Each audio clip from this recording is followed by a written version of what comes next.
நேயர்களே, இந்த நிகழ்ச்சியில் உங்களை சந்திப்பது மிகவும் மகிழ்ச்சியாக இருக்கிறது. இது ஹெல்த் இஸ் வெல்த் ப்ரோக்ராம். நோயற்ற வாழ்வே குறைவற்ற செல்வம். என்னதான் செல்வம் இருந்தாலும் நோய் இல்லாத வாழ்க்கையே நிம்மதியான வாழ்க்கை. நம்ம நிறைய ப்ராப்ளம்ஸ் பற்றி பார்த்துருக்குறோம், நிறைய டாக்டர்ஸ் இன்டர்வியூ பார்த்துருக்குறோம். இன்றைக்கி நம்ம பார்க்க போகிற டாக்டர் கைனகாலஜிஸ்ட் அவங்க, டாக்டர் கௌரி. வாங்க அவங்கள பார்க்கலாங்களா? Welcome doctor, welcome to live TV. Doctor, உங்களோட இன்ட்ரடக்ஷன்ஸ் கொஞ்சம் கொடுங்களேன். Good evening to everybody. என் பேர் கௌரி. நான் எம்பிபிஎஸ் படித்தது தஞ்சாவூர் மெடிக்கல் காலேஜ் தஞ்சாவூரில். அதுக்கப்புறமா I did my DNB from Saint Martha's hospital Bangalore. And I was lucky enough to work in Saint Martha's hospital for almost 10 years. அது எனக்கு இவ்வளோ தூரம் என்னோட எக்ஸ்பீரியன்ஸ் கொடுத்துருக்கு. அண்ட் ஒன்ஸ் இப்போதைக்கு நான் மெடிஹோப் ஹாஸ்பிட்டலில் ஒர்க் பண்ணிட்டுருக்கேன் in Malleshpalya main road in Bangalore. And இந்த ஹாஸ்பிட்டல் ஆரம்பிச்சு is almost now 8 to 9 months old. So அதுக்கு முன்னாடி வரைக்கும் I was working in Saint Martha's hospital Bangalore as a consultant in obstetrics and gynecology. நீங்கள் சீஃப் டாக்டர் இல்லைங்களாங்க? Yeah, one of the senior consultant. Okay. And right now I am a chief gynecologist in Maleshpalia Main Road Medihope Super Speciality Hospital. Okay, doctor. இந்த நிகழ்ச்சியில் உங்கள் எல்லாரையும் சந்திக்கிறது ரொம்ப சந்தோஷம்.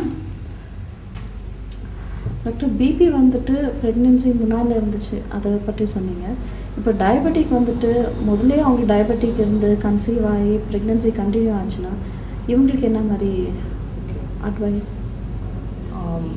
Already diabetes இருக்கிறவங்க கன்சீவ் ஆகணும் அப்படின்னு சொன்னால் டெஃபினட்டாக கன்சீவ் ஆகிறதுக்கு முன்னாடி சுகரை நல்லா கண்ட்ரோலில் வச்சுக்கணும். ரொம்ப ஹை லெவலில் சுகர் இருக்கிற டைமில் அவங்க கன்சீவ் ஆனாங்கன்னா ஒன்று அபார்ஷன் ஆகிறதுக்கு சான்சஸ் ஜாஸ்தி. அடுத்தது குழந்தையோட வேரியஸ் ஆர்கன்ஸ் எல்லாம் ஃபார்ம் ஆகுது, அப்நார்மலாக ஃபார்ம் ஆகிறதுக்கு சான்சஸ் இருக்குது. குழந்தையோட ஹார்ட் ப்ராப்ளமோட குழந்தை ஃபார்ம் ஆகுது, இல்லை ஸ்பைனல் கார்டில் முதுகெலும்புலலாம் ப்ராப்ளம் வர மாதிரி ஃபார்ம் ஆகுது, நர்வஸ் சிஸ்டமில் ப்ராப்ளம் வருது. அந்த மாதிரி குழந்தை வந்து ஊனமுள்ள குழந்தையாக ஃபார்ம் ஆகிறதுக்கு சான்சஸ் ஜாஸ்தி சுகர் கண்ட்ரோலில் இல்லாமல் கன்சீவ் ஆகிட்டாங்கன்னா. அதனால் ஆல்ரெடி சுகர் இருக்கிறவங்க கண்டிப்பாக சுகரை நல்லா கண்ட்ரோலில் வச்சுட்டு அதுக்கப்புறம் தான் கன்சீவ் ஆகணும். அதே மாதிரி நான் பிபிக்கு சொன்ன மாதிரியே சுகரும் வந்து சில டேப்லெட்ஸ் எல்லாம் எடுத்துக்கும் போது அந்த டேப்லெட்டை ஏதோ இன்சுலின் இன்ஜெக்ஷனாக மாற்றிடணும் ப்ரெக்னென்சிக்கு ட்ரை பண்ணும்போதே. இல்லைனா ப்ரெக்னென்சியில் சேஃப் மெடிசன்ஸ் 1-2 இருக்குது, அந்த மெடிசன்ஸ்க்கு மாற்றிட்டு சுகரை கண்ட்ரோலில் வச்சுக்கணும் அவங்க. அண்ட் மெயினாக இதுதான். அண்ட் கண்டிப்பாக இந்த ஃபோலிக் ஆசிட் மாத்திரை இந்த மாதிரி பேஷண்ட்ஸ் கண்டிப்பாக எடுத்துக்கணும். குழந்தையோட ஃபார்மேஷன் நல்லபடியாக இருக்கணும் அப்படிங்கிறதுக்கோசரம் கன்சீவ் ஆகிறதுக்கு 3 மாதத்துக்கு முன்னாடிலேருந்தே ஃபோலிக் ஆசிட் வைட்டமின் டேப்லெட் எடுத்துக்கணும். ஸோ முன்னாடியே டாக்டரை கன்சல்ட் பண்ணி இதெல்லாம் நார்மலைஸ் ஆனப்புறம் தான் அவங்க கன்சீவ் ஆகணும். டாக்டர், இந்த மாதிரி பேஷண்ட் வந்துட்டு குழந்தைக்கும் சுகர் எஃபெக்ட் ஆகுங்களா?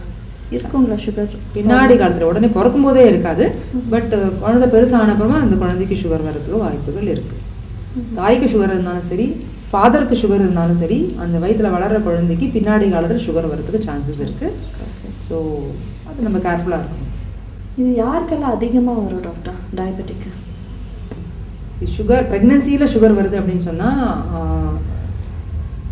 பாலிசிஸ்டிக் ஓவரின் சிண்ட்ரோம்னு நான் முதலே சொல்லிட்டு இருந்தேன் நான் இல்லையா, அந்த மாதிரி பாலிசிஸ்டிக் ஓவரிஸ் இருக்கிறவங்க கன்சீவ் ஆனாங்கன்னா அவங்களுக்கு டயபெட்டிஸ் ப்ரெக்னென்சியில் வர்றதுக்கு சான்சஸ் ஜாஸ்தி. அடுத்தது இன் ஜென்ரல் ஏஷியன் பாப்புலேஷன்லேயே, ஸோ நம்மளாம் we're all Asian, so Asian பாப்புலேஷன்லேயே வந்து ப்ரெக்னென்சியில் டயபெட்டிஸ் வரதுக்கு சான்சஸ் ஆர் மாடரேட் ரிஸ்க்குன்னு சொல்கிறது. மாடரேட் ரிஸ்க் லெவலில் இருக்கோம் நம்ம பீயிங் இண்டியன்ஸ். ஒன்று. அடுத்தது அம்மா அப்பாவுக்கு சுகர் இருந்தாலோ, சிஸ்டர்ஸ்க்கு சுகர் இருந்தாலோ, இன்னொன்று ப்ரீவியஸ் ப்ரெக்னென்சியில் சுகர் வந்திருந்தாலோ, இல்லை ப்ரீவியஸ் ப்ரெக்னென்சியில் சுகர் இல்லாட்டாலுமே ரொம்ப பெரிய குழந்தையா 4 kg அந்த மாதிரி டெலிவரி குழந்தை முன்னாடி டெலிவரி ஆகிருந்தாலோ, இல்லை முதல் ப்ரெக்னென்சியில் ஏதாவது ஊனமுள்ள குழந்தைகள்லாம் ஃபார்ம் ஆகியிருந்தாலோ இந்த ப்ரெக்னென்சியில் சுகர் இருக்காங்கிறத நம்ம கேர்ஃபுல்லாக அப்சர்வ் பண்ணி பார்த்துக்கணும். They are all at high risk of developing diabetes in pregnancy. இவங்களுக்கெல்லாம் நார்மல் டெலிவரி ஆகுமா? சுகரை நல்லா கண்ட்ரோலில் வச்சுட்டு குழந்தை வந்து ஓவர் வெயிட் ஆகாமல் பார்த்துட்டு ஃபஸ்ட்லேருந்தே நார்மலாக சுகரை கண்ட்ரோலில் வச்சுருந்தோம்னா நார்மல் டெலிவரி ஆகிறதுக்கு சான்சஸ் இருக்குது. என்னென்னா முதல்லேருந்தே சுகர் ஜாஸ்தி இருக்கிறவங்களுக்கு வந்து இன்சுலின் இன்ஜெக்ஷன்ஸ்லாம் தேவைப்படுற அளவுக்கு ஹை சுகர்ஸ் இருந்தது அப்படின்னு சொன்னால் நாங்கள் ஜென்ரலாக வந்து டெலிவரி டேட் வரைக்கும் வெயிட் பண்ண மாட்டோம். நான் சொன்ன மாதிரி கடைசி நிமிஷத்தில் கடைசி 1-2 வாரத்தில் குழந்தைக்கு சடனாக உள்ள ப்ராப்ளம் ஆகிறதுக்குலாம் சான்சஸ் ஜாஸ்தி. அதனால் கிட்டத்தட்ட ஒரு 38 வாரம் ப்ரெக்னென்சி ஆன உடனே வந்து டெலிவரி பண்ணுறதுக்கு மெடிசன்ஸ் கொடுத்து இன்டியூஸ் பண்ணி டெலிவரி பண்ணுறோம். ஸோ ஈவன் தென் நார்மல் டெலிவரிக்கு ட்ரை பண்ணலாம். ஒன்லி பேபி ரொம்ப பெருசாக போயிடுச்சு, குழந்தை சுற்றி ரொம்ப நிறையா தண்ணி இருக்குது, அந்த மாதிரி காம்ப்ளிகேஷன்ஸ் எதாவது டெவலப் ஆச்சுன்னா சிசேரியன் பண்ணி எடுக்கிற மாதிரி இருக்கலாம் குழந்தை. ஓகே டாக்டர், இந்த மாதிரி பேஷண்ட்ஸ் வந்துட்டு எவ்வளோ நாள் ஆஃபீஸ் போயிட்டு இருப்பாங்க, அவங்க எப்போ ஸ்டாப் பண்ண சொல்கிறீங்க நீங்கள்? General pregnancy patients, not only diabetes or hypertension. No, both. If they've got diabetic and BP, இருக்கவங்க வந்துட்டு எப்போ ஸ்டாப் பண்ணவங்க ஆஃபீஸ் போகிறது, ரெஸ்ட் எடுத்துக்கிறது. மைல்ட் லெவலில் தான் இருக்குது டயபெட்டிஸோ இல்லை பிபிஓ அப்படின்னு சொன்னால் அவங்க ஒர்க் பண்ணுறது கண்டினியூ பண்ணலான்னு தான் அட்வைஸ் பண்ணுவோம். ரெஸ்ட் எடுத்துக்கணும்னு அவசியம் இல்லை. பட் என்னென்னா டயட்டும் கேர்ஃபுல்லாக ஃபாலோ பண்ண முடியும். அவங்களால ஒர்க்குக்கும் போயிட்டு டயட்டை கேர்ஃபுல்லாக ஃபாலோ பண்ண முடியுமான்னு பார்த்துக்கணும் அவங்க. ஸோ அவங்களால டயட்டையும் கரெக்டாக மெயின்டைன் பண்ண முடியும், டேப்லெட்ஸ் எல்லாம் கரெக்டாக எடுத்துகிட்டு பிபியும் சுகரும் நார்மல் லெவல்லே மெயின்டைன் பண்ணாங்கன்னா அவங்க they can continue to work with. சில பேஷண்ட்டுங்க I heard it like BP ஹையாக இருக்கிறனால கம்ப்ளீட் பெட் ரெஸ்ட், இது ஒரு அட்வைஸ் கொடுக்குறாங்க டாக்டர். ரொம்ப ஹை பிபி போச்சுன்னா எஸ் அவங்களுக்கு ரெஸ்ட் தேவைப்படும். பட் அதனால பிபி கண்ட்ரோலில் வரப்போகிறது இல்லை. பட் ரொம்ப ஹை பிபியாக இருந்தது அப்படின்னு சொன்னால் நேச்சுரலாக அவங்களோட உடம்புல சேஞ்சஸ் எல்லாம் இருக்கிறனால அவங்களால they will not be able to work. Okay. So அதனால தான் ரெஸ்ட் அட்வைஸ் பண்ணுறோம். கம்ப்ளீட் ரெஸ்ட் கொடுக்கறதுனால பிபியை நம்ம கண்ட்ரோலில் வச்சுக்க போகிறது இல்லை, அதனால கண்ட்ரோல் வரப்போகிறது இல்லை நமக்கு. அவங்களுக்கு ட்ரீட்மெண்ட் இஸ் மெடிசன்ஸ் அந்த மாதிரி. ஓகே டாக்டர், இப்போ ஜென்ரலாக பேஷண்ட்ஸ் வந்துட்டு எப்போ ஸ்டாப் பண்ண சொல்கிறீங்க வேலைக்கு போகிறாங்க? Pregnancy is going on without any complications, நார்மலாக போயிட்டு இருக்கு அப்படின்னு சொன்னால் as long as the pregnant lady can manage to go for work அவங்க கண்டினியூ பண்ணலாம். Okay. I have seen people last moment வரைக்கும் டெலிவரி பெயின் வர வரைக்கும் கூட ஒர்க் பண்ணிட்டு டேரெக்டாக வருவாங்க டெலிவரி பெயினோட ஆஃபீஸ்க்கு. அண்ட் குழந்தைய பற்றி சிந்திக்கும் போது அவங்க கடைசி வரைக்கும் ஒர்க் பண்ணாங்கன்னா குழந்தையோட அதிக நேரம் டெலிவரிக்கு அப்புறம் அவங்களால ஸ்பெண்ட் பண்ண முடியும். பிகாஸ் மெட்டர்னிட்டி லீவ் ஒரு மினிமம் 3 months இல்லை அவ்வளோதான் எடுக்க முடியும் அவங்களால அப்படின்னு இருக்கலாம். அதனால கூடி மட்டும் அதிக நாள் ஒர்க் பண்ணாங்க அப்படின்னு சொன்னால் டெலிவரிக்கு அப்புறம் குழந்தையோட அதிக நேரம் ஸ்பெண்ட் பண்ணி குழந்தைக்கு தாய்ப்பால் அதிக நாள் கொடுக்கறதுக்குலாம் வாய்ப்பு ஜாஸ்தி. ஸோ அந்த லேடிக்கு ப்ரெக்னென்ட் லேடிக்கு ஈஸியாக வேலைக்கு போயிட்டு வர முடிஞ்சுது, இல்லை ஒர்க் ப்ரெஷர் ஜாஸ்தி இல்லை, ஈஸியாக மேனேஜ் பண்ண முடிஞ்சுது அப்படின்னு சொன்னால் அவங்களால எவ்வளோ கம்ஃபர்டபுளாக எவ்வளோ நாள் வேலைக்கு போக முடியுமோ அவ்வளோ நாள் வேலைக்கு போகலாம். அதனால டாக்டர் நீங்கள் சொன்னீங்க we have to go for every month checkup பண்ணிட்டு, இது ரொட்டீன் செக்அப் வந்துட்டு எவ்வளோ யூஸ்ஃபுல் டெலிவரியில்?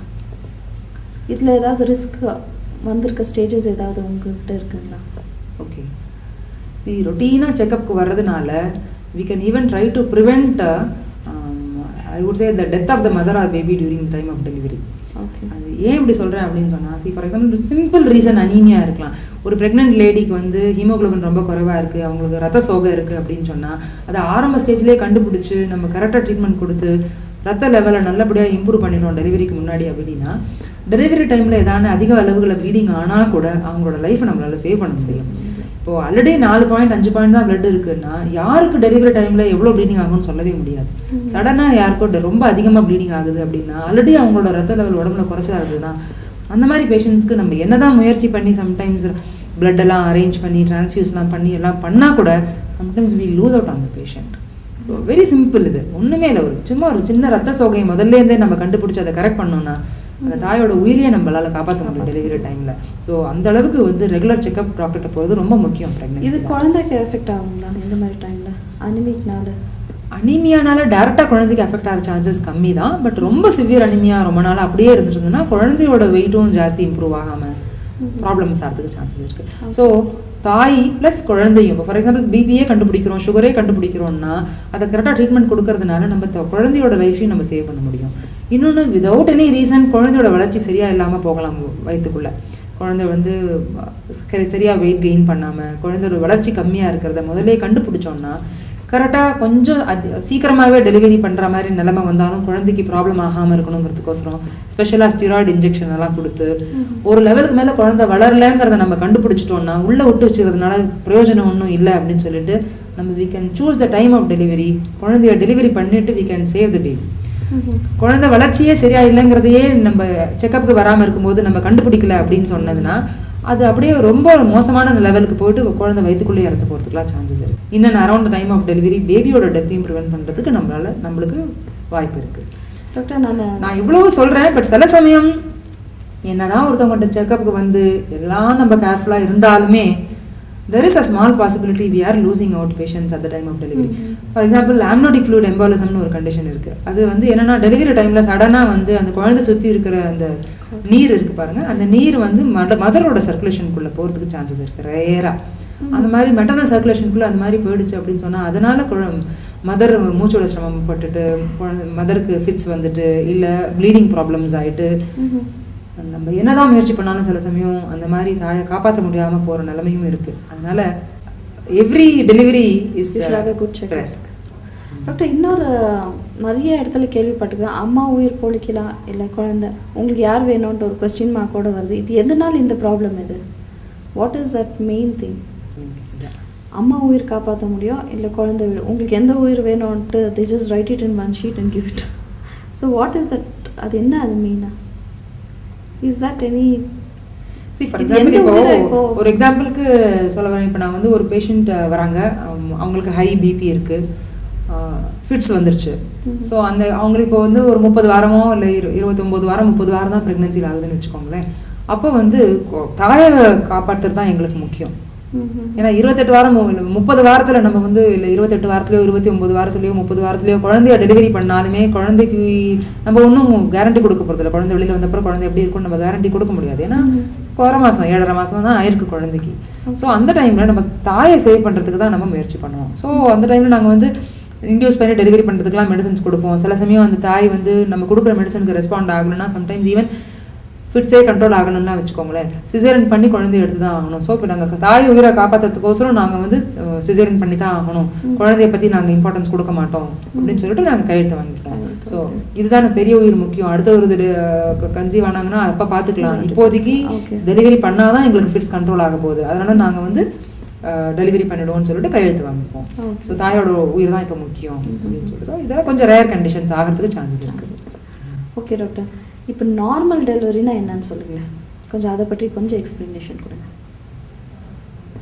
நார்மல் டெலிவரினா நார்மலாக பிரசவ வலி வந்துட்டு யூட்ரஸ் நல்லபடியாக விரிவடைஞ்சு கொடுத்துட்டு குழந்தை நல்லபடியாக தலையெல்லாம் கீழே இறங்கி வந்து சுகப்பிரசவமாக வஜைனால் வழியாக டெலிவரி ஆகிறது நார்மல் டெலிவரின்னு சொல்கிறது. இந்த பெயின் எவ்வளோ நாள் இருக்கும்? லைக் நார்மல் டெலிவரிக்கு முன்னால் சரியான வலி இருக்கும் இல்லைங்களா, அது எவ்வளோ நேரம் you wait for the patient?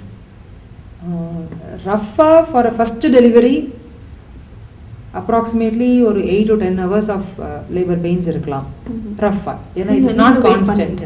S yes எல்லாமே நார்மலாக போயிட்டுருக்கு. தாயோட கண்டிஷன் நார்மலாக இருக்குது, குழந்தையோட கண்டிஷன் நார்மலாக இருக்குது, ஹார்ட் பீட்லாம் நார்மலாக இருக்குது, ஒன்றும் ப்ராப்ளம் இல்லாமல் ப்ரொசீட் ஆகுது லேபர் அப்படின்னா மேக்ஸிமம் டைம் கொடுக்கலாம். 8 to 10 hours கூட ஆகலாம். There is no particular constant time சொல்ல முடியாது.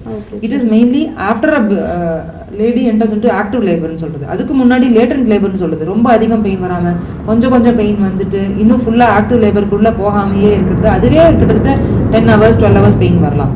பட் அது சிவியர் பெயினாக இருக்காது. Once patient enters into active லேபர்னு சொல்கிறது. ஆக்டிவ் லேபருக்கு போயிட்டாங்க அப்படின்னு சொன்னால் அப்போலேருந்து டெலிவரிக்கு இன்னும் ஒரு 6 மணி நேரம் 8 மணி நேரம் டைம் கூட கொடுக்கலாம். நம்ம every thing goes on normally, கேர்ஃபுல்லாக மதரையும் பேபியும் மானிட்டர் பண்ணிட்டு வி கேன் வெயிட். ஓகே, எப்போ சிசேரியன் ட்ரை பண்ணுவீங்க நீங்கள்? வாட் இஸ் எந்த சுச்சுவேஷனில் நீங்கள் சிசேரியன் போகணும்னு நினைப்பீங்க? See, there are certain conditions where we can tell from the beginning, முதல்லே சொல்லிடுவோம் உங்களுக்கு நார்மல் ஆகாது அப்படின்னு சொல்லிட்டு. அது எப்படின்னா இப்போ ஃபார் எக்ஸாம்பிள் குழந்தையோட தலை கீழே இல்லை, தலை மேலே இருக்குது, கால் கீழே இருக்குது யூட்ரஸ்குள்ளே, அப்படிலாம் இருந்ததுன்னா நார்மல் டெலிவரி கொடுக்க மாட்டோம், ப்ரீச் ப்ரெசன்டேஷன் சொல்கிறது. அந்த மாதிரி there are certain conditions where we will tell no, you cannot deliver normally. இன்னொன்று பேபி ரொம்ப பெருசாக இருக்குது, மதர் ரொம்ப ஷார்ட்டாக இருக்காங்கன்னு வச்சுக்கோங்க, பாதை வழி இல்லை, குழந்தை கீழே இறங்கி வரதுக்கு பாதை சரியா இல்லை, பேசேஜ் இடம் போகாது, அந்த மாதிரி எதாவது ஜட்ஜ் பண்ணுறோம் அப்படின்னு சொன்னாலோ, ப்ளஸ் பேபியோட வளர்ச்சி ரொம்ப குறைவாக இருக்குது, லேபர் பெயின் வந்தால் அந்த பேபியால் தாங்க முடியாது, அந்த மாதிரி ஒரு நிலைமை இருக்கலாம். குழந்தை சுற்றி தண்ணி ரொம்ப கம்மியாக இருக்கலாம். ஸோ அந்த மாதிரி பேபியோட வளர்ச்சி ரொம்ப கஷ்டம் இருந்தாலோ, குழந்தை சுற்றி தண்ணி ரொம்ப கம்மியாக இருந்தாலோ, லேபர் பெயின் ஸ்டார்ட் ஆன அப்புறமா குழந்தையோட ஹார்ட் பீட் வேரியேஷன்ஸ் எல்லாம் ஆரம்பிச்சிடும் எங்களுக்கு. ஸோ அந்த மாதிரி டைமில் நாங்கள் நார்மல் கொடுக்க முடியாது. ஸோ ப்ளஸ் எல்லாமே நார்மலே போயிட்டுருக்கும்போது கூட சில சமயம் லேபர் பெயின் வரவும் சில சமயம் சரியாக யூட்ரஸோட வாய் ஓப்பன் ஆகாது, குழந்தையோட தலையோட பொசிஷன் சரியாக இல்லாததுனால தலை சரியாக கீழே இறங்கி வர முடியாது. சில சமயம் குழந்தையோட ஹார்ட் பீட் சேஞ்சஸ் எல்லாம் சேஞ்சஸ் ஆக ஆரம்பிச்சிடும், குழந்தையோட ஹார்ட் பீட் குறைய ஆரம்பிக்கும் ப்ரெக்னென்சி லேபர் பெயின் வரும்போது. ஸோ இந்த மாதிரி சர்டன் கண்டிஷன்ஸ் இருந்ததுன்னா நாங்கள் நார்மல் ட்ரை பண்ணும்போதே இல்லை இதுக்கு மேலே ட்ரை பண்ண முடியாது அப்படின்னு சொல்லிட்டு சிசேரியன் பண்ணிடுவோம். ஓகே, சிசேரியனுக்கு எப்படி நீங்கள் சிசேரியன் பண்ணுறீங்க? What is a main thing, like எவ்வளோ பெருசு கட் பண்ணுவீங்க? Caesarean we do under anesthesia. Spinal anesthesia is preferable. முதுகெலும்பில் ஒரு ஊசி கொடுத்தனா உங்களுக்கு இடுப்புக்கு கீழே காலெல்லாம் மரத்து போய்டும், பெயின் உங்களுக்கு தெரியாது. So that is more safe than general anesthesia. And mother can see. Mother will be awake. Spinal anesthesia கொடுத்தா மதர் வில் பி அவேக். குழந்தை பிறந்த உடனே குழந்தை அழுறதெல்லாம் அவங்க காதில் கேட்கும். ஃபஸ்ட்டு குழந்தைய மதர் கிட்ட காமிச்சிடுவோம் நாங்கள். ஸோ அந்த மாதிரி அட்வான்டேஜெலாம் இருக்குது ஸ்பைனல் anesthesia கொடுத்தாலும். ப்ளஸ் ஸோ ரஃப்லி அரௌண்ட் 15 centimeters கட் இருக்கும் ஆன் த அப்டமன். அடி வயிற்றுல கட் பண்ணுவோம் கீழே. And various layers abdomen open பண்ண அப்புறம் யூட்ரஸ் மேலேயும் ஓப்பன் பண்ணி யூட்ரஸ்குள்ளேருந்து குழந்தைய ரிமூவ் டெலிவரி பண்ணிவிட்டு அதுக்கப்புறமா யூட்ரஸை க்ளோஸ் பண்ணிவிட்டு திருப்பி அப்டமன் லேயர்ஸில். இப்போ நார்மல் டெலிவரி குழந்தை வந்தோடனே அழுவுது இல்லைங்களா, அதே மாதிரி இப்போ சிசேரியன்லையும் அழுத்தோட குழந்தை வந்த உடனே அழுவும் சிசேரியன்லையும். அதில் ஒன்றும் ப்ராப்ளம் இல்லை, ரொம்ப ஒன்றும் டிஃப்ரென்ஸ் கிடையாது. பட் என்னென்னா நார்மல் டெலிவரி ஆகும்போது குழந்தையோட பகுதிகள் கொஞ்சம் கொஞ்சம் கம்ப்ரெஸ் ஆகும் இல்லையா, தலையும் கொஞ்சம் லேசாக கம்ப்ரெஸ் ஆகும், அதுக்கப்புறமா செஸ்ட்டும் கம்ப்ரெஸ் ஆகி வெளியில் வரும். தட் இஸ் குட் தேசே. ஏன்னா ஏதான லங்ஸ் குழந்தையோட லங்ஸ்குள்ளே கொஞ்சம் கொஞ்சம் ஃப்ளூயிட் போயிருந்தாலும் அந்த செஸ்ட் கம்ப்ரெஸ் ஆகி வெளியில் வரும்போது நல்லது, குழந்தைக்கு மூச்சுட சிரமம் ஜாஸ்தி இல்லாமல் இருக்கும். பட் சிசேரியனை வந்து டைரெக்டாக யூட்ரஸ்லேருந்து குழந்தை டெலிவரி பண்ணிடுறோம். அந்த செஸ்ட் கம்ப்ரெஷன் வந்து குறைச்சலாக இருக்கிறதுனால சில குழந்தைங்களுக்கு இனிஷியல் ஸ்டேஜஸ் ஃபியூ ஹவர்ஸ்க்கு கொஞ்சம் மூச்சுடுறது ஜாஸ்தியாக இருக்கலாம். Transient kidney of newborn சொல்லுவோம். அந்த மாதிரி எதாவது இருந்தாலும் குழந்தைய அப்சர்வ் பண்ணணும். ஒரு 6 hours 8 hours அப்சர்வ் பண்ணி அவர் வித்தின் 24 hours அது நார்மலாக செட்டில் ஆகிடும். கொஞ்சம் அப்சர்வ் பண்ணுற மாதிரி இருக்கும். அதர்வைஸ் பேபியோட கண்டிஷன் பொறுத்த வரைக்கும் நார்மலோ சிசேரியனோ doesn't matter too much. Doctor, இப்போ நார்மல் டெலிவரிக்கு இமீடியட்டாக ஃபீடிங்க்கு கொடுத்துட்றீங்க, சிசேரியனுக்கும் இமீடியட்டாக ஃபீடிங் கொடுத்துருவாங்க. இமீடியட்டாக கொடுத்துட்றீங்க? S S. சிசேரியன் வந்து 45 minutes முடிஞ்சிடும். அதுக்கப்புறம் வார்டுக்கு ஷிஃப்ட் பண்ணிட்டோம் மதர் அப்படின்னு சொன்னாலே சிஸ்டர்ஸ் எல்லாம் நாங்கள் ஹெல்ப் பண்ண சொல்லுவோம் மதர் குழந்தைக்கு பிரெஸ்ட் ஃபீடிங் கொடுக்கறதுக்கு. Always preferable to give only breast feeding for the babies, சிசேரியனாக இருந்தாலும் சரி. இதுக்கு சிசேரியன் பேஷண்ட்டுக்கு most of them they say பால் வரலன்ட்டு, ஸோ அதனால் தண்ணி எல்லாம் மிக்ஸ் பண்ணி குழந்தைங்களுக்கு கொடுக்குவாங்க. Is it advice? முதல் 24 ஹவர்ஸ்க்கு நார்மல் டெலிவரியாக இருந்தாலும் சிசேரியனாக இருந்தாலுமே கொஞ்சம் பால் முதல் 24 ஹவர்ஸ்க்கு கம்மியாக தான் இருக்கும் நிறைய பேருக்கு. ஸோ அதனால் இப்போ தப்பு கிடையாது. பேபி அழுதாலோடைய வேறு ஒன்றுமே கொடுக்க வேண்டியது அவசியம் இல்லை. தண்ணியோ தேனோ அந்த மாதிரி எதுவுமே குழந்தைக்கு கொடுக்கக்கூடாது. These are all called pre lacteal feeds. Breast milk கொடுக்கறதுக்கு முன்னாடி குழந்தைக்கு வேறு எதுவுமே கொடுக்கக்கூடாது ஐடியலி ஸ்பீக்கிங். ஒரு ட்ராப் கூட வரல அப்படி அப்படின்னா அது வேற விஷயம். பட் குழந்தைய சக் பண்ண விட தான் பால் வர ஆரம்பிக்கும். ப்ளஸ் ஒரு இப்போலாம் 6 hours 8 hours ஆஃப்டர் சிசேரியன் நாங்கள் பேஷண்ட்டை கொஞ்சம் கொஞ்சமாக எல்லாம் சாப்பிட ஆரம்பிச்சு சொல்லிடுவோம். ஸோ இப்போ சாப்பிட பாலும் வரும். 24 hours ஆகும். பேபி சக் பண்ணணும் நல்லா. பேபி சக் பண்ண தான் பாலும் நல்லா ஊறி வரும். அதனால வேற ஒன்றுமே கொடுக்காம இருக்கிறது தான் பெட்டர், கூடிய மட்டும். ஓகே டாக்டர், நார்மல் டெலிவரியில் கூட தேர் ஆர் ஸ்டிச்சஸ் இல்லைங்களா, ஸ்டிச்சஸ் எல்லாம் போட வேண்டிய அந்த காயம் எவ்வளோ நாள் ஆகும் ஆகிறதுக்கு? 15-20 days அந்த போட்டிருக்கிற தையல் அதெல்லாம் விழுந்துரும் தானாவே. ஃபுல் ஹீலிங் ஆகிறதுக்கு எதுக்குமே 1.5 மாதம் 2 மாதம் ஆகும். சிசேரியனாக இருந்தாலும் மேலே ஹீலிங் ஸ்கின் ஹீலிங் நல்லா ஒரு 15-20 days நல்லா ஆகிடும். ப்ளஸ் உள்ளுக்குள்ளே ஹீலிங் வேறு லேயர்ஸ் எல்லாம் நாங்கள் ஓப்பன் பண்ணியிருக்கோம், அதெல்லாமல் தையல் போட்டிருக்கோம். ஸோ ஃபுல் நல்ல ஹீலிங் ப்ராசஸ் முடியறதுக்கு கிட்டத்தட்ட ஒரு 3 மாதம் 2 மாதம் 3 மாதம் ஆகும். ஓகே, அவங்களோட டயட்ஸ் என்ன இருக்கும் டாக்டர்? இவங்க இந்த மாதிரி பேஷண்ட்டுக்கு என்ன டயட்ஸ் லைக் சிசேரியன் பேஷண்ட்டுக்கு? There is no difference in diet between normal delivery and cesarean.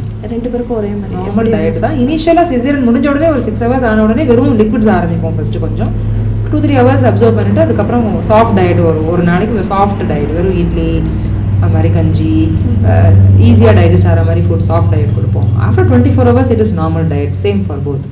Okay, எல்லாம் வேணால் கொடுக்கலாம், ஒன்றும் ப்ராப்ளம் இல்லை. டாக்டர், அவங்க ஃபீட் பண்ணும்போது நிறைய கேள்விகள் என்னென்னா பால் கட்டிடுச்சுன்றது தான் அவங்களோட ப்ராப்ளம் இருக்கும். அது வலி தாங்க முடியாமல் அவங்க கஷ்டப்படுறது, இது எதனால் வருது? என்ன இதுக்கு என்ன? பால் அதிகம் இருந்ததுன்னா பால் கட்டுற சான்சஸ் ஜாஸ்தி. ஸோ சில பேருக்கு நிறைய பால் சுரக்கும். அப்படி இருக்கும்போது குழந்தைக்கு ஃபீட் பண்ணது கூட எக்ஸ்ட்ரா இருக்கிறது ஹார்டாகிட்டு பிரெஸ்ட் என்காஜ்மெண்ட்னு சொல்கிறது. அப்போது மாரில் வலி வருது, ஃபீவர் கூட வரும் சில பேஷண்ட்ஸ்க்கு, அதனால் வரும். ஸோ அதை பற்றி கவலைப்பட வேண்டிய அவசியம் இல்லை. பட் ரொம்ப அதிகம் இருந்து ரொம்ப ப்ராப்ளமாக இருந்தது அப்படின்னு சொன்னால் வெந்நீர் ஒத்துற மாதிரி கொடுத்துட்டு ப்ரெஸ் பண்ணி எக்ஸ்ட்ரா இருக்கிற பாலை பீச்சு எடுத்துட சொல்லுவோம். அப்போது அந்த பெயின் கொஞ்சம் குறையும். டெம்பரரியாக கொஞ்சம் ரொம்ப பெயின் இருந்ததுன்னா பெயின் கில்லர்ஸ் தான் யூஸ் பண்ணலாம். குழந்தைக்கு நல்லா ஃபீட் பண்ண ஆரம்பித்து ஆல்டர்னேட்டிவாக ஒரு தடவை அந்த பக்கம் ஒரு தடவை அந்த பக்கம் மாற்றி மாற்றி ஃபீட் பண்ணிகிட்டே கண்டினியூஸாக இருந்தாங்கன்னா பால் கட்டுறது சான்சஸ் கம்மி. ஓகே. அடுத்த common problem while breast feeding என்னென்னா நிப்பிள்ஸில் கிராக் வந்துட்டு நிப்பிளில் பெயின் இருக்குது, அதனால் சரியாக ஃபீட் பண்ண முடியல. அந்த மாதிரி நிப்பிள் கிராக் இப்போ ரொம்ப காமன் ப்ராப்ளம் ப்ரெக்னென்சி டெலிவரி ஆனப்புறம் ஃபீட் பண்ணும்போது. So to avoid nipple crack மெயினாக என்னென்னா நிப்பிள்ஸை கொஞ்சம் சாஃப்டாக வச்சுக்கணும், ரொம்ப ட்ரை நிப்பிளாக இல்லாமல் பார்த்துக்கணும். அடுத்தது குழந்தை வெறும் நிப்பிளை மட்டும் சக் பண்ண விடாமல் அந்த hole of the black round ஏரியோவில் பிரெஸ்ட்டில் அதில் 3/4 பேபியோட மவுத்துக்குள்ளே போகணும் பாலில் ஃபீட் பண்ணும்போது. வெறும் நிப்பில் மட்டும் குழந்தை சக் பண்ணுச்சுன்னா நிப்பிள் கிராக் ஜாஸ்தி சான்சஸ். ஸோ கிராக் வந்தாலுமே ஆயின்மெண்ட்ஸ் எல்லாம் அவைலபிளாக இருக்குது, அதெல்லாம் அப்ளை பண்ணிவிட்டு கண்டினியூ டு பிரெஸ்ட் ஃபீடுன்னு தான் சொல்லுவோம். கூடிய மட்டும் டைரக்ட் பிரெஸ்ட் ஃபீடிங் தான் முக்கியம். ஓகே, மைல்டு கிராக்காக இருக்கிற வரைக்கும் ஒன்றும் ப்ராப்ளம் இல்லை, டேரெக்டாக ஃபீட் பண்ண விடலாம். ரொம்ப சிவியர் கிராக்காக ரொம்ப புண்ணாயிட்டு ஓவராக வலி வருது, அதுலேருந்து பிளட் வருது அப்படின்லாம் இருந்ததுன்னா டைரக்ட் ஃபீடிங் கொஞ்சம் கஷ்டமாகும். அப்போ ஸ்டாப் பண்ணலாங்களா? ஸ்டாப் பண்ணக்கூடாது. பீச்சி எடுத்துட்டு ஸ்பூனால் ஃபீட் பண்ண சொல்லுவோம் குழந்தைக்கு.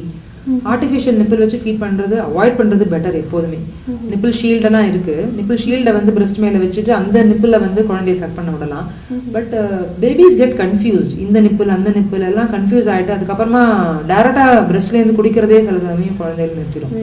அதனால் கூடி மட்டும் ஆர்டிஃபிஷியல் நிப்பிள் ஷீல்டோ பாட்டில்ஸோ யூஸ் பண்ணாமல் இருக்கிறது பெட்டர். அப்படி தேவைப்பட்டாலும் எடுத்து பீச்சி எடுத்து வச்சுட்டு ஸ்பூனால் லைட்டாக ஃபீட் பண்ணலாம் குழந்தைக்கு. ஆஸ் சூன் ஆஸ் பாசிபிள் டைரெக்டாக பிரெஸ்ட் ஃபீட் பண்ண ஆரம்பிக்கணும். டாக்டர், இது எவ்வளோ நாள் நீங்கள் ஃபீட் பண்ண நல்லது குழந்தைங்களுக்கு? 6 months exclusive breast feeding. First 6 monthsக்கு மதர்ஸ் மில்க் தவிர்த்து வேறு ஒன்றுமே கொடுக்கக்கூடாது குழந்தைக்கு. If situation permits. பாலும் நல்லா வரணும், மதரும் ஒர்க்குக்கு போகாமல் அவைலபிளாக இருக்கணும். So that is the best thing to do. இல்லை 6 months முடியாது அப்படின்னா at least 3.5-4 months of after delivery breast feeding கண்டிப்பாக. டாக்டர், தாயோ குழந்தையோ ஒன்றா படுத்துக்கிறது நல்லதா தப்பா இந்த சுச்சுவேஷன்ஸில்? இப்போ குழந்தை பிறந்த உடனே பக்கத்தில் தான் இருக்கணும். குழந்தை வந்து தாய் பக்கத்தில் தான் இருக்கணும். கிரேடில் இருக்கக்கூடாது ரூமில். தாய் பக்கத்தில் குழந்தை தாயோட அரவணைப்பில் படுக்கும்போது குழந்தைக்கும் அந்த ஒரு வார்ம்த் இருக்கும். அந்த ஃபீலிங்லேயே வந்து பால் சுரக்கிறதெல்லாம் நார்மலாக இருக்கும். So the baby should always be by the side of the mother. Okay. தாய் வந்து உட்காந்துட்டு பால் கொடுக்கணும், கூடிய மட்டும் படுத்துட்டு பால் கொடுக்கக்கூடாது. Maybe that is the reason பக்கத்தில் போடக்கூடாதுங்கிற ஃபீலிங் இருக்கலாமே ஒழிய, பட் தாயும் குழந்தையும் பக்கத்தில் இருக்கிறது தான் பெட்டர். பட் அது ஈஸியாக இருக்குன்னு சொல்லிட்டு படுத்துகிட்டே ஃபீட் பண்ணக்கூடாது குழந்தைக்கு. எழுந்து உட்காந்து ஃபீட் பண்ணணும் பேபிக்கு. படுத்துட்டு ஃபீட் பண்ணும்போது ஆஸ்பிரேட் ஆகிற சான்சஸ் எல்லாம் பேபிக்கு ஜாஸ்தி. பொறையேறிடுச்சு அப்படின்னு சொன்னால் it becomes dangerous for the baby. ஒவ்வொரு தடவை ஃபீட் பண்ணப்புறமும் குழந்தைய தோல் மேலே போட்டு தட்டி குழந்தைய ஏப்போட வச்சுட்டு தான் கீழே போடணும். படுத்துட்டு ஃபீட் பண்ணும்போது அதெல்லாம் இல்லை. நீங்கள் பாடி சில சமயம் கொடுத்துட்டே தாய் தூங்கியிருப்பாங்க, குழந்தை குடிச்சிட்டே இருக்கும். அப்புறம் நிறைய குடிச்சிச்சுன்னா அது வாந்தி எடுத்துட்டு பொறையேறிட்டு ப்ராப்ளம் ஆகலாம். ப்ளஸ் குழந்தைய தோல் மேலே தட்டி ஏப்போட வைக்காததுனாலையும் அப்புறமா ஆஸ்பிரேட் ஆகிறதுக்கு சான்சஸ் எல்லாம் இருக்குது. ஸோ படுத்துட்டு ஃபீட் பண்ணவே கூடாது பேபிக்கு. டாக்டர், நீங்கள் டெலிவரி பற்றி சொன்னீங்க. ஸோ இது எவ்வளோ நாள் ப்ளீடிங் இருக்கும் அவங்களுக்கு? நார்மல் டெலிவரிக்கு அப்புறமா கிட்டத்தட்ட ஒரு 30 days 40 days வரைக்கும் ப்ளீடிங் இருக்கலாம். பட் என்னென்னா அதிக ப்ளீடிங் வந்து ஃபஸ்ட்டு ஒரு 1 weekக்குள்ளே குறைஞ்சிடும். அதுக்கப்புறம் கொஞ்சம் ப்ளீடிங் கண்டினியூ ஆகுது. ஆனாலும் பரவாயில்ல, அதை பற்றி கவலைப்பட வேண்டிய அவசியம் இல்லை. சில பேருக்கு 30 days 40 days வரைக்கும் கொஞ்சம் இருக்கும். அது நார்மல் தான். ஃபாலோயிங் சிசேரியன் ஜென்ரலாக ப்ளீடிங் வந்து குறைச்சலாக இருக்கும். ஏன்னா நாங்கள் வந்து யூட்ரஸ்குள்ளெல்லாம் நல்லா தொடச்சி நீட்டாக க்ளீன் பண்ணியிருப்போம் சிசேரியன் டைமில். அதனால் ஜென்ரலாக சிசேரியனுக்கு அப்புறம் ரொம்ப நாள் ப்ளீடிங் இருக்காது. எதுவாக இருந்தாலுமே 40 நாள் வரைக்கும் ப்ளீடிங் இருக்கிறத பற்றி கவலைப்பட வேண்டிய அவசியம் இல்லை. பட் அதிகமாக இருக்கக்கூடாது. ஒரு வாரம் 10 நாளைக்கு மேலே வந்து சடனாக ரொம்ப ஹெவி ப்ளீடிங் கட்டியாக போகிறது, ஜாஸ்தி ப்ளீடிங் ஆகுது அப்படின்னா உடனே டாக்டர் கன்சல்ட் பண்ணுவோம். So normal amount of bleeding இல்லை, குறைச்ச ப்ளீடிங் 40 days வரைக்கும் கண்டினியூ ஆனாலும் அதை பற்றி கவலைப்பட வேண்டியது. அடுத்தது இன்னொன்று, ஆஃப்டர் டெலிவரி சில பேருக்கு பீரியட்ஸ் வந்து உடனே மாதம் ரெகுலராக ஆரம்பிச்சிட்டே போகலாம் நார்மலாக. இல்லை சில பேருக்கு 6 months 9 months 1 year வரைக்கும் கூட ப்ளீடிங் பீரியட்ஸ் வராது ஃபீட் பண்ணிட்டு இருக்கும்போது. அதெல்லாம் நார்மல் தான், அதை பற்றி கவலைப்பட வேண்டியதில்லை. ஆனால் திருப்பி ப்ரெக்னென்ட் ஆகாமல் பார்த்துக்கணும். சில பேர் நினச்சிக்கிறாங்க பீரியட்ஸே இன்னும் வரல, அதனால் நம்ம ஒன்றும் ப்ரிகாஷன்ஸ் யூஸ் பண்ண வேண்டாம்னு சொல்லிட்டு அன்ப்ரொடக்டட் இன்டர்கோர்ஸ் பண்ணிட்டு ப்ரெக்னென்சியோட வந்துடுவாங்க பீரியட்ஸே ஆகாமல். அது அவாய்ட் பண்ணணும். டாக்டர், அந்த மாதிரி இம்மீடியட்டாக கன்சீவ் ஆன உடனே அவங்க என்ன நெக்ஸ்ட் தாட் வந்துட்டு ஒரு குழந்தை சின்னதாக இருக்குது, அடுத்தது அபார்ஷன் போகலான்னு பிளான் பண்ணுவாங்க. ஸோ இவங்களுக்கு நீங்கள் என்ன அட்வைஸ் சொல்கிறீங்க? சோஷியல் ப்ராப்ளம்ஸ் நிறையா இருக்கலாம், அது வேறு விஷயம். From medical point of view வந்து அந்த ரீசனாக வச்சுட்டு நீங்கள் அபார்ஷன் தான் பண்ணிக்கணுங்கிறது நாங்கள் சொல்ல மாட்டோம். குழந்தை சின்னதாக தான், இப்போ குழந்தைக்கு 6 மாதம் தான் ஆகுது 8 மாதம் தான் ஆகுது சிசேரியன் ஆயிருக்கு, நான் கன்சீவ் ஆகிட்ட திருப்பி அபார்ஷன் பண்ணுங்கன்னு சொன்னாங்கன்னா அந்த ரீசனுக்கோசரம் அபார்ஷன் பண்ணிக்க வேண்டிய அவசியம் இல்லை. ஓகே. தாய்க்கோ வயிற்றுக்குள்ளே இருக்கிற குழந்தைக்கோ ஒன்றும் ப்ராப்ளம் ஆகாது. ப்ரெக்னன்சியை கண்டினியூ பண்ணாங்க. ஃபீடும் பண்ணலாம், ஒன்றும் பிரச்சனை. ஃபீடிங் வந்து முதல் 2-3 மாதம் அப்படியே ஃபீட் பண்ணிட்டு கொஞ்சம் அப்படியே ஸ்டாப் பண்ணிடலாம். ஓகே. ஸோ இப்போ இவங்க இமீடியட்டாக சிசேரியன் இப்போ தான் ஒரு 1 year, not even 1 year. So இன்னொரு சிசேரியனுக்கு அவங்க ஸ்ட்ரென்த் இருக்குங்களா? அவங்களுக்கு ஸ்ட்ரென்த்தை பற்றி கவலைப்பட வேண்டிய அவசியம் இல்லை. ஒரு சிசேரியனுக்கும் அடுத்த டெலிவரிக்கும் நார்மல் டெலிவரி ட்ரை பண்ண போகிறாங்க அப்படின்னு சொன்னால் அட்லீஸ்ட் ஒரு 1.5-2 years கேப் இருந்தால் தான் நார்மல் டெலிவரிக்கு ட்ரை பண்ண முடியும். அதுக்கு குறைச்சா இருந்தால் கண்டிப்பாக திருப்பி சிசேரியன் தான் பண்ணிக்கணும் ஒழிய திருப்பி சிசேரியன் பண்ணிக்கிறதுனால ஒன்றும் ப்ராப்ளம் கிடையாது. அதுவும் எந்த இந்த இந்த கட்டுக்கும் அந்த கட்டுக்கும் எதுவும் ஒன்றும் இருக்காது. இல்லை இல்லை, ஒரு 3-4 மாதம் ஆயிடுச்சுன்னா uterus is back to normal almost. So இதுக்கும் அதுக்கும் சம்மந்தம் கிடையாது. டாக்டர் இப்போது டெலிவரி ஆச்சு, டெலிவரி ஆகி இதுக்கப்புறம் என்னென்ன ப்ராப்ளம்ஸ் வரும் லேடிஸ்க்கு? ஏதாவது ப்ராப்ளம் சிம்டம்ஸு? காமன் ப்ராப்ளம்ஸ் இந்த ஏஜ் குரூப்பில் சே 25லேருந்து 40-45 இயர்ஸ் வரைக்கும் திங்க் பண்ணோம்னா, ஒன்று ப்ளீடிங் ப்ராப்ளம்ஸ் இருக்கலாம் பேஷண்ட்ஸ்க்கு, வேறு இரகுலர் ப்ளீடிங், ஹெவி ப்ளீடிங் அந்த மாதிரி. ஸோ அந்த மாதிரி ப்ராப்ளம் எதாவதுன்னா டாக்டரை கன்சல்ட் பண்ணணும். காமனாக வந்து ஒன்றும் ப்ராப்ளம்ஸ் யூட்ரஸில் ஒன்றும் ப்ராப்ளம் இருக்கிறதுக்கு சான்சஸ் ரொம்ப இல்லை. It can be just some hormonal imbalance, dysfunction uterine ப்ளீடிங்னு சொல்லுவோம். That is called DUB. வேறு ஹார்மோனல் சேஞ்சஸ்னால இந்த மாதிரி ஹெவி ப்ளீடிங் ஆகுது, அவ்வளோதான். தெர் இஸ் நோ ப்ராப்ளம் இந்த uterus directly or anything like that. இல்லை தேர் கேன் பி சம்டைம் இப்போ 40 வயசு அதுக்கு மேலெலாம் போச்சுன்னா காமனாக வந்து சம்டைம்ஸ் வி ஃபைண்ட் ஃபைப்ராய்டு இந்த யூட்ரஸ், ஒரு பினைன் கட்டி, கேன்சர் சம்மந்தமானதெல்லாம் ஒன்றும் இல்லை, நார்மல் விதமான கட்டி யூட்ரஸில் இருக்குது. அந்த கட்டி இருக்கிறதுனால ஹெவி ப்ளீடிங் ஆகலாம். இல்லை ஏதாவது infection, slight infection in and around the uterus அப்படிலாம் இருந்தால் கூட ஹெவி ப்ளீடிங் ஆகலாம். So any heavy bleeding, irregular bleeding டாக்டர்கிட்ட கன்சல்ட் பண்ணிவிட்டு, அப்போ இது வரைக்கும் தைராய்டு ப்ராப்ளம் எதுவும் இல்லாமல் இருந்தால் கூட திருப்பி அப்போ தைராய்டு ப்ராப்ளம் வந்துருக்கிறதுக்குலாம் சான்சஸ் இருக்குது. ஸோ டெஸ்ட் பண்ணி பார்த்துக்கணும். ஒன்று ப்ளீடிங் ப்ராப்ளம். அடுத்தது white discharge problems associated with itching or smell. White discharge வந்து அடிக்கடிக்கு எல்லாருக்கும் ப்ராப்ளம் இருக்குது இல்லைங்களா? அதான் same. How to take it, எந்த டைம் அது சீரியஸ்ன்னு யோசிக்கணும்? White discharge throughout the month ஹெவியாக இருக்கிறது, இல்லை அசோசியேட்டட் வித் ஸ்மெல், இச்சிங் அந்த மாதிரி ப்ராப்ளம்ஸ் இருந்தது அப்படின்னு சொன்னால் இன்ஃபெக்ஷன் எதாவது இருக்கான்னு சொல்லிட்டு செக் பண்ணிக்கணும். இல்லை அடி வயிற்றுல வலி இருந்து வலிச்சு ஒயிட் டிஸ்சார்ஜ் ஆகுது, அந்த மாதிரி ப்ராப்ளம்ஸ் இருக்குதுன்னா டாக்டர்கிட்ட கன்சல்ட் பண்ணிவிட்டு வெஜினல் இன்ஃபெக்ஷன் இருக்கா இல்லை யூட்ரைன் இன்ஃபெக்ஷன் இருக்கான்னு செக் பண்ணிவிட்டு ஸ்பெசிஃபிக்காக ட்ரீட்மெண்ட் எடுத்துக்கணும். அண்ட் மூணாவது இந்த டைமில் என்னென்ன இருக்கலாம்னா பிரெஸ்ட்டில் ஏதாவது ப்ராப்ளம்ஸ் இருக்கலாம். காமன் வந்து நார்மல் டியூமர் இந்த பிரெஸ்ட்டு, ஃபஸ்ட்டே கேன்சரை பற்றி திங்க் பண்ணணுங்கிற அவசியம் இல்லை. அது எப்படி செக் பண்ணணும் டாக்டர்? ஃபர்ஸ்ட் வந்துட்டு யாரும் இமீடியட்டாக போய் டாக்டர்கிட்ட போக மாட்டாங்க. So how do you self checking எப்படி பண்ணுறது? See any woman self examination breast பண்ணிக்கிறது நல்லது. 2-3 மாதத்துக்கு ஒரு தடவை பீரியட்ஸ் முடிஞ்ச பிறகு கண்ணாடி முன்னாடி நின்றுட்டு 2 பிரெஸ்ட்டும் ஈக்குவலாக இருக்கா, சடனாக ஏதாவது சேஞ்சஸ் இருக்கா இப்போதைக்கு பிரெஸ்ட்ஸில் அப்படின்னு பார்க்கலாம். அடுத்தது ப்ரெஸ் பண்ணி பார்த்துட்டு நிப்பிள்லேருந்து ஏதாவது டிஸ்சார்ஜ் வருதா, பிளட் ஸ்டெயின் டிஸ்சார்ஜ் ஏதாவது வருதா, அந்த மாதிரி செக் பண்ணி பார்க்கணும். அடுத்தது பிரெஸ்ட்டை வந்து இப்போ இதுதான் பிரெஸ்ட்டுன்னு நினச்சிங்க அப்படின்னு சொன்னால் ஃப்ளாட் ஆஃப் த பாம் இல்லை ஃப்ளாட் ஆஃப் த ஃபிங்கர்ஸால் பிரெஸ்ட் மேலே இப்படி ரோல் பண்ணி கை கடியில் ஏதாவது உருளுதான்னு செக் பண்ணணும். பிரெஸ்ட் டிஷ்யூவை இப்படி பிடிச்சி பார்த்து எதாவது எங்கேயானு இருக்கான்னு பார்க்கக்கூடாது. அப்படி பார்த்தா எல்லா இடத்துலையும் கட்டி இருக்கிற மாதிரியே ஃபீலிங் இருக்கும். ரோல் பண்ணி பார்க்கணும். கையை வந்து பிரெஸ்ட் மேலே இப்படி ரோல் பண்ணி பார்த்து கை கடியில் ஏதாவது கட்டி உருளுதான்னு செக் பண்ணி பார்க்கணும். அந்த மாதிரி எதாவது இருந்ததுன்னா இமீடியட்டாக டாக்டர்கிட்ட செக் பண்ணணும். இல்லை பிரெஸ்ட் மேலே ஸ்கின் மேலே ஏதாவது சேஞ்சஸ் இருக்கா, சடனாக ஏதாவது ஆரஞ்சு உரிச்சா உள்ளுக்குள்ளே எப்படி இருக்குது புள்ளியாக, that is call beauty orange appearance, அந்த மாதிரி ஸ்கின் மேலே சேஞ்சஸ் வரலாம். ஸ்கின் மேலேயும் ஏதாவது சேஞ்சஸ் இருக்கா, இல்லை அக்குளில் வந்து ஏதாவது கட்டி மாதிரி ஏதாவது தெரியுதா, இந்த மாதிரிலாம் கொஞ்சம் அப்சர்வ் பண்ணிட்டு ஏதாவது ஸ்லைட்டஸ்ட் டவுட் இருந்தாலும் உடனே டாக்டர்கிட்ட போயிட்டு ஃபர்தராக இன்வெஸ்டிகேட் பண்ணிக்கணும். எனி லம்ப் இந்த பிரெஸ்ட்டு அது கேன்சராக தான் இருக்கணும்னு அவசியம் இல்லை. இருந்தாலும் என்ன லம்பாக இருந்தாலும் அதுலேருந்து உடனே டெஸ்ட் பண்ணி பார்த்துட்டு FNACன்னு ஒரு டெஸ்ட் இருக்குது, இல்லை பயாப்சி பண்ணிவிட்டு கேன்சர் இல்லைங்கிறத கன்ஃபார்ம் பண்ணிக்கணும் நம்ம. So any breast lump has to B investigated. Okay, it can be normal pus also, right? Pus in the breast is more common during feeding period. Especially அப்போ குழந்தைக்கு பால் கொடுத்துட்டு இருக்கும்போது திடீர்னு பெயின், பிரெஸ்ட்டில் பெயின் வருது, fever வருது, அந்த மாதிரிலாம் இருந்ததுன்னா பிரெஸ்ட்டுக்கு பஸ் ஃபார்ம் ஆகிருக்குன்னு அர்த்தம். ஸோ அந்த மாதிரி இருந்ததுன்னா பஸ்ஸை ரிமூவ் பண்ணிக்கணும் இமீடியட்டாக. ஸோ அதர் டைம்ஸில் ஃபீடு பண்ணாத டைமில் வந்து பிரெஸ்ட்டில் பஸ் ஃபார்ம் ஆகிறது ரேர் தான். ஓகே டாக்டர், நீங்கள் இப்போ பிரெஸ்ட்டை பற்றி பேசுனீங்க. இது யாருக்கு ரொம்ப ரிஸ்க் இருக்குது? பிரெஸ்ட் கேன்சர் வர்றதுக்காக யாருக்கு ஹை ரிஸ்க் இது? பிரெஸ்ட் கேன்சர் யாருக்கு வேணால் டெவலப் ஆகலாம். அதுவும் இந்த காலத்தில் கொஞ்சம் யங்கர் ஏஜ்லேயே பிரெஸ்ட் கேன்சர் டெவலப் ஆகிறதெல்லாம் பார்க்குறோம். இப்போ 30 years 40 years அந்த ஏஜ் குரூப்லாம் கூட பார்க்குறோம். ஸோ ஹை ரிஸ்க் ஃபேக்டர்ஸ்ன்னு பார்த்தீங்கன்னா family history of breast cancer, especially அம்மாக்கு கிராண்ட் மதர் அப்படி family history of breast cancer இருந்ததுன்னா there is a high chance of developing breast cancer. இன்னொன்று even thyroid cancer, ovarian cancer அந்த மாதிரி ஃபேமிலியில் யாருக்கான இருந்தால் கூட பிரெஸ்ட் கேன்சர் வரதுக்கு வாய்ப்பு இருக்குது ஜாஸ்தி. தென் பிரெஸ்ட் ஃபீடிங்கே பண்ணாதவங்களுக்கு பிரெஸ்ட் கேன்சர் சான்சஸ் வரதுக்கு ஜாஸ்தி. ஸோ இதர் குழந்தை இல்லாதவங்களோ இல்லை குழந்தை பிறந்தப்பவும் ஃபீடிங்கே பண்ணாமல் விட்டவங்க, அந்த மாதிரி பிரெஸ்ட் ஃபீடிங் பண்ணாதவங்களுக்கு பிரெஸ்ட் கேன்சர் சான்சஸ் வர ஜாஸ்தி. பிரஸ்ட் கேன்சர்னா அது என்ன கட்டி அது? What is it? See, cancer, any cancer is overgrowth of the cells. அன்கண்ட்ரோலபிளாக செல்ஸ் மல்டிப்ளை ஆகி பெருசாக கட்டி ஃபார்மி ஓவர் க்ரோத் ஆகிட்டு இருக்கும். ஸோ அந்த மாதிரி செல்ஸ் மல்டிப்ளை ஆகும்போது அதை கண்ட்ரோல் பண்ண முடியாது நம்ம கேன்சரஸ் செல் க்ரோத்தை.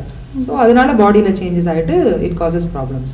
ஸோ அதனால தான் பிரெஸ்ட்டில் என்ன கட்டியாக இருந்தாலும் சின்ன கட்டியாக இருந்தால் கூட அதை உடனே என்ன கட்டிங்கிறத நம்ம செக் பண்ணி பார்த்துக்கணும். If we diagnose breast cancer in a very early stage, it is easy to treat. We can cure breast cancer. ஆரம்ப ஸ்டேஜில் கவனிக்காமல் அது லேட்டஸ்ட் ஸ்டேஜுக்கு போயிடுச்சுனா தான் ட்ரீட்மெண்ட் கஷ்டமாயிடும். எந்த கேன்சராக இருந்தாலும் வெரி ஏர்லி ஸ்டேஜில் டயக்னோஸ் பண்ணோன்னா it is easy to cure the problem. கொஞ்சம் லேட் ஸ்டேஜுக்கு போயிடுச்சுன்னா அதுக்கப்புறமா we cannot assure cure.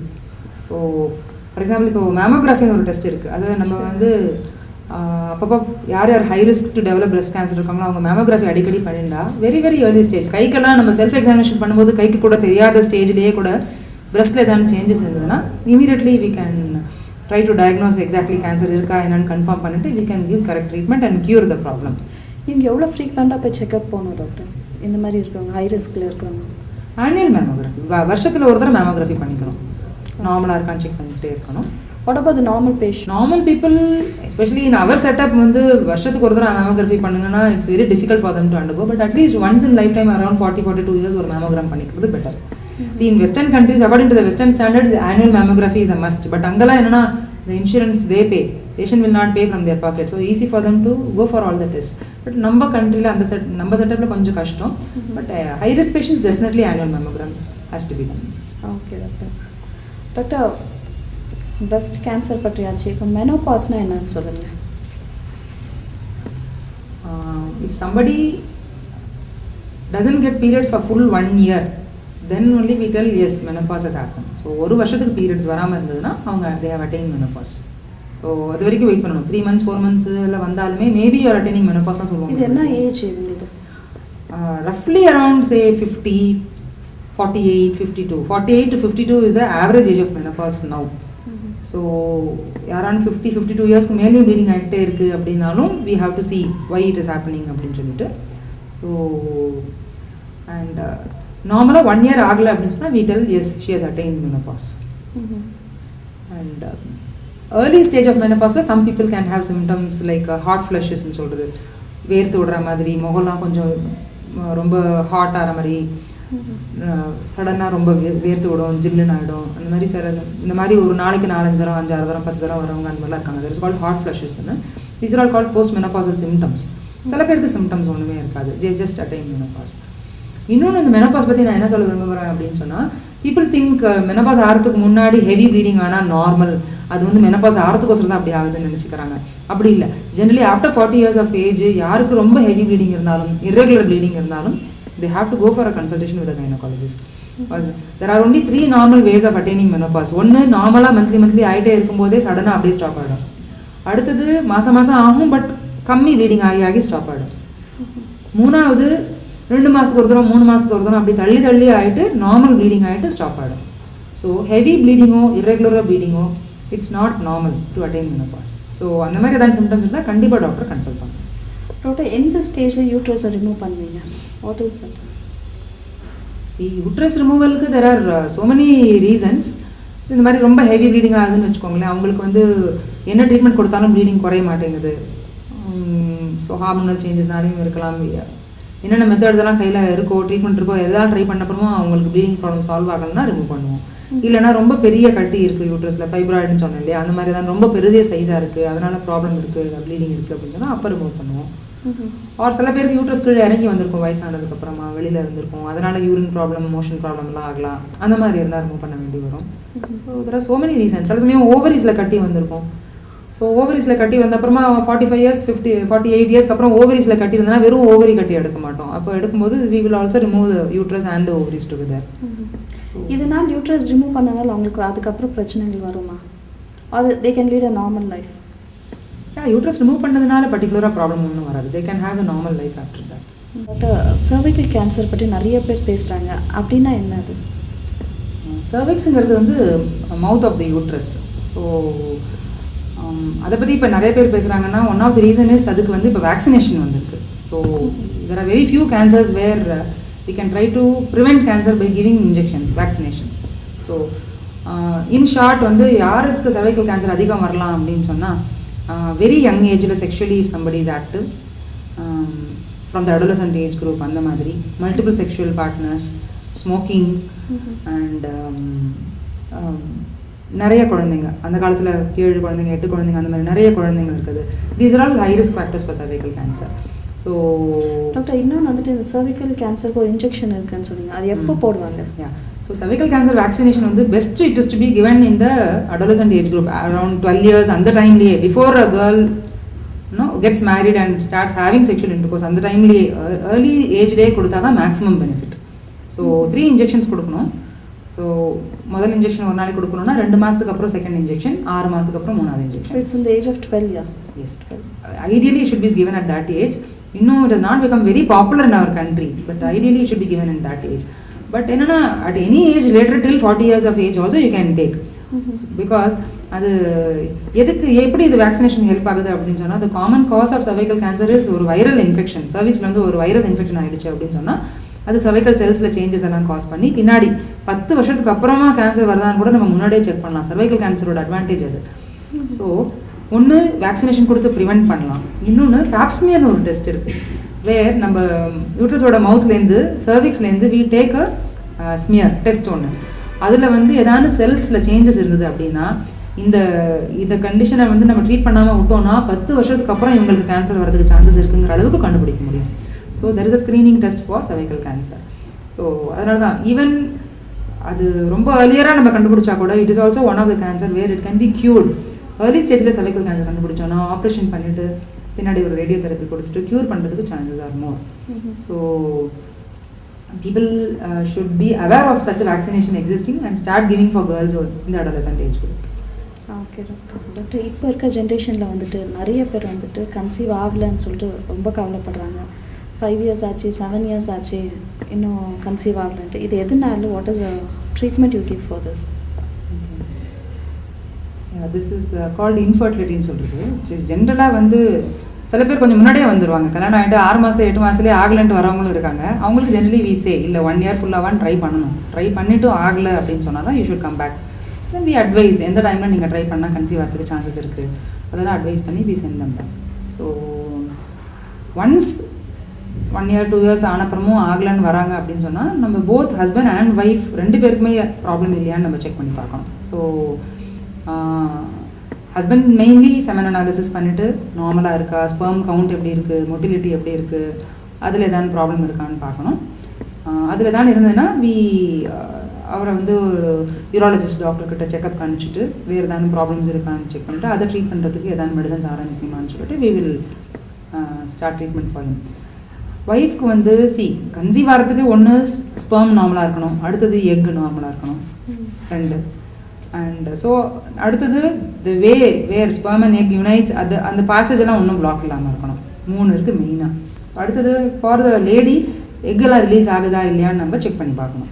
So if somebody has irregular periods 2 மாதம் 3 மாதத்துக்கு ஒரு தடவை ப்ளீடிங் ஆகுது அந்த மாதிரிலாம் இருந்தாங்கன்னா அவங்களுக்கு மோஸ்ட்லி எக் ரிலீஸ் ஆக மாட்டேங்குது ரெகுலராக. ஸோ அதனால் அவங்களுக்கு அந்த மாதிரி அதை நம்ம கன்ஃபார்ம் பண்ணிட்டோம் அப்படின்னு சொன்னால் எக் ரிலீஸ் பண்ண வைக்கிறதுக்கு மெடிசன்ஸ் எல்லாம் இருக்குது, அதை நம்ம ட்ரை பண்ணணும். அடுத்தது டியூப்ஸில் பிளாக் இருக்கிறதுக்கு சான்சஸ் இருக்குது டியூ டு சம் ரீசன். முன்னாடி ஏதாவது இன்ஃபெக்ஷன் ஆகிருக்கலாம், அதனால் டியூப்ஸில் பிளாக் இருக்கலாம். ஸோ டியூப் பிளாக் இல்லையான்னு செக் பண்ணி பார்த்துக்கணும். ஸோ அதுக்கு சிம்பிள் டெஸ்ட் வேணும்னா எக்ஸ்ரே ஒன்று பண்ணி பார்த்துட்டு யூட்ரஸ்குள்ளே டை இன்ஜெக்ட் பண்ணி எக்ஸ்ரே எடுத்துகிட்டு டியூப்ஸ் பிளாக் ஆகாமக்கான்னு செக் பண்ணி பார்க்கணும். ஸோ மெயினாக எக்கு, டியூப்ஸ், ஸ்பெர்ம் இது 3 நார்மலாக இருக்கான்னு ஃபஸ்ட் செக் பண்ணி பார்த்துட்டு அதெல்லாம் நார்மலாக இருந்ததுக்கப்புறமும் கன்சீவே ஆகலை அப்படின்னு சொன்னால் லேப்ரோஸ்கோபி பண்ணி பார்த்துட்டு டியூபை சுற்றி வெளியில் ஏதாவது அடிஷன்ஸ் இருக்கா, ஒரு யூட்ரஸ் உள்ளுக்குள்ளே ஏதாவது ப்ராப்ளம் இருக்கா, ஃபைப்ராய்ட்ஸ் இருக்கா, அந்த மாதிரி மற்ற டெஸ்ட்டெல்லாம் பண்ணி பார்த்துட்டு it has to be try to be correct. So இது வந்து ஒரு வாஸ்ட் டாப்பிக்கு. ஸோ ஃபுல்லாக இங்கே எக்ஸ்பிளைன் பண்ணுறது கஷ்டம். பட் இப்போது ரீசெண்டாக we have all many treatment available for infertility, அதை ட்ரை பண்ணலாம். பட் என்ன ட்ரை பண்ணாலும் ஆகாதவங்க இருக்காங்க, எவ்வளோ மெடிசன்ஸ் கொடுத்து என்ன பண்ணாலும். அட் த மோஸ்ட் மேக்ஸிமம் அவங்களுக்கு இன்விட்ரோ ஃபெர்டிலைசேஷன் போங்க, ஐவிஎஃப் போங்க, டெஸ்ட் டியூப் பேபிக்கு ட்ரை பண்ணுங்கன்னு சொல்லுவோம். பட் அதுக்கும் சக்ஸஸ் ரேட் கொஞ்சம் கம்மி தான். ரஃப்லி அரௌண்ட் 30% 40% தான் normal take home baby rate following in vitro fertilization also. So this is how we proceed when an infertile couple approaches us.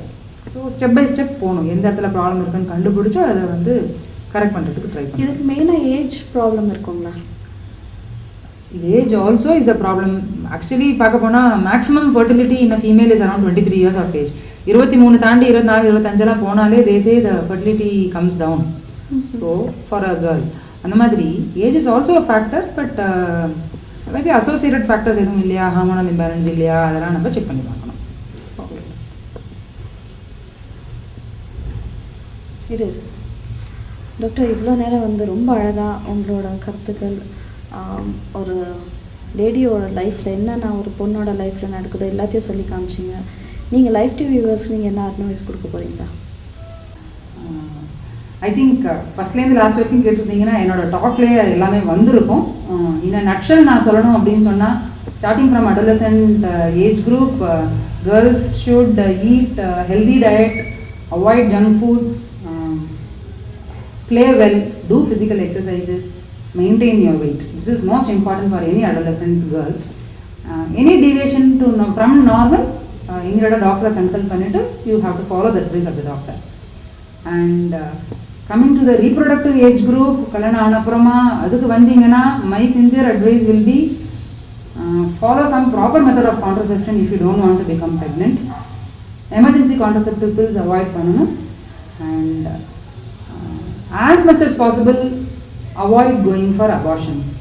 When we have so many methods in our hand to prevent pregnancy, it is better to prevent than falling pregnant and going in for abortions. And in pregnancy, go for regular checkups to the doctors, follow the doctor's advice carefully, and following the delivery, take care of your baby well, breastfeed for a longer period of time. And any problems in the later on, say after 35 years, 40 years, 45 years, consult your doctor immediately, because இப்போ நிறைய problems வருது. So until unless you consult the doctor, we may not be able to identify. So consult the doctor, and if at all any problem is happening, try to manage it in a very early stage and get cured and stay healthy. Doctor, one more thing is you have to tell me about your hospital also. Like அங்கே நீங்கள் என்னென்ன facilities இருக்குது, நீங்கள் என்ன ட்ரீட்மெண்ட்ஸ்க்காக அங்கே கொடுக்குறீங்க? So Medihope super speciality hospital, where I am working now as a chief gynaecologist in the mornings. இங்கே எல்லா ஃபெசிலிட்டிஸும் இருக்குது. நான் இப்போ உங்ககிட்ட என்னெல்லாம் பேசியிருக்கேனோ அதில் almost everything we can diagnose and treat in this hospital. And maybe I would say regarding cancer related things, டேரக்டாக ரேடியோதெரப்பி அந்த மாதிரி கொடுக்கணும்னா அந்த மாதிரி ஒரு ஃபியூ ஃபெசிலிட்டிஸ் தான் இல்லைன்னு சொல்லலாம். அதுக்கும் we have type with other hospitals where we can send you. But basic மற்றது like for example pregnancy, checkups, delivery, we have all facilities. Our labor room is fully functional 24 hours with all facilities, with experienced staff and trained postgraduate doctor monitoring the patient throughout the labor, and delivery is being attended by the specialists ourselves, and we have round the clock OT facility also available. திடீர்னு emergency cesarean பண்ணனும் அப்படினு சொன்னாலும் immediately we can do it. We have round the clock fully functional 24 hours functional operation theatre with anesthetist staffs, and we also have the privilege of having a pediatrician round the clock in the hospital.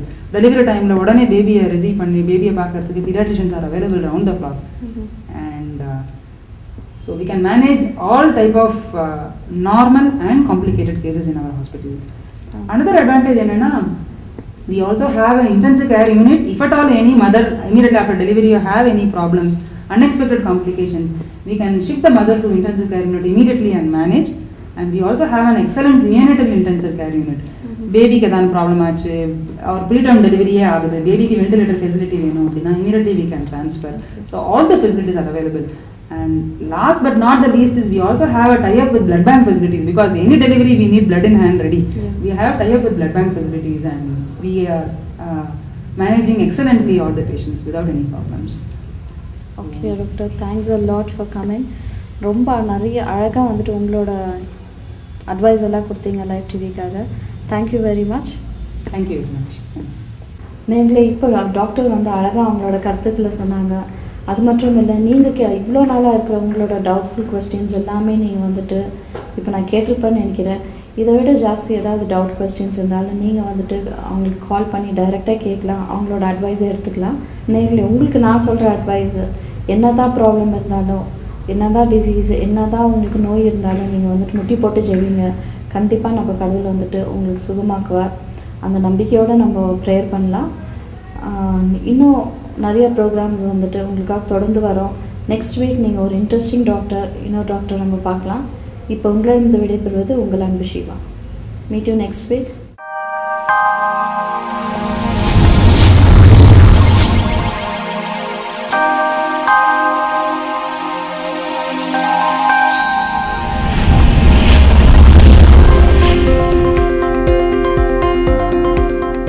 We Chris Group proudly announce Chris Super Speciality Hospital and Research Center Private Limited.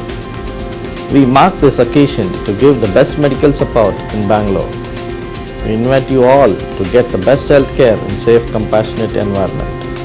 We have the best trained welcome hosts to take care of each patient individually and help you attain the best care the hospital can offer.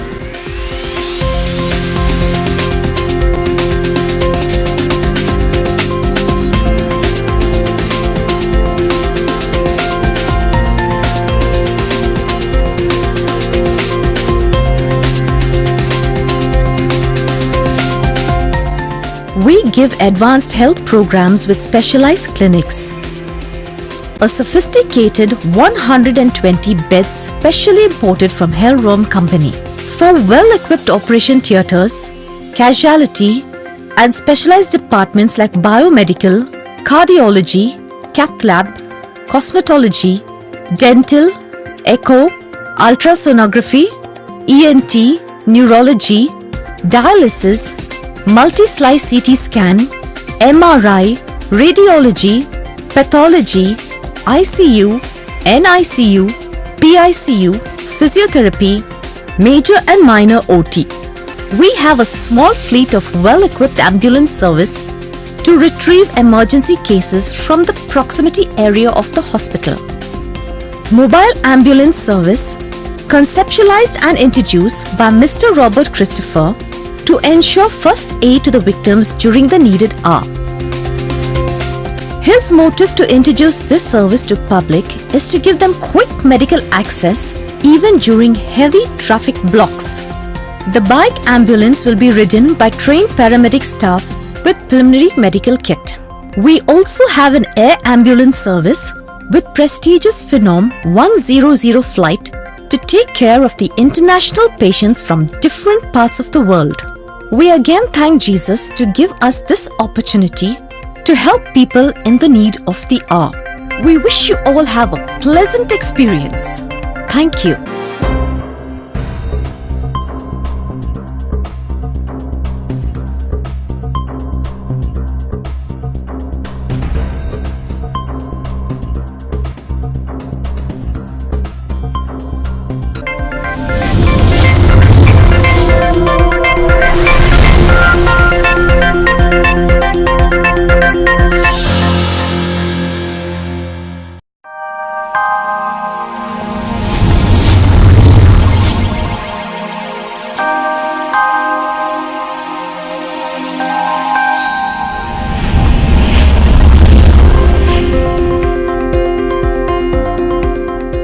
We Chris Group proudly announce Chris Super Speciality Hospital and Research Center Private Limited.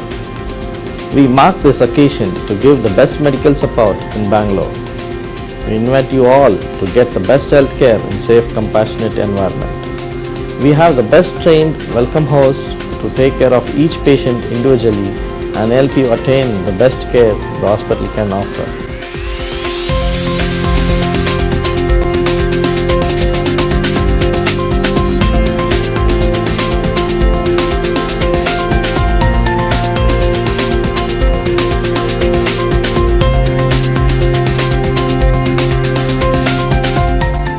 We give advanced health programs with specialized clinics. A sophisticated 120 beds specially imported from Hellrom Company.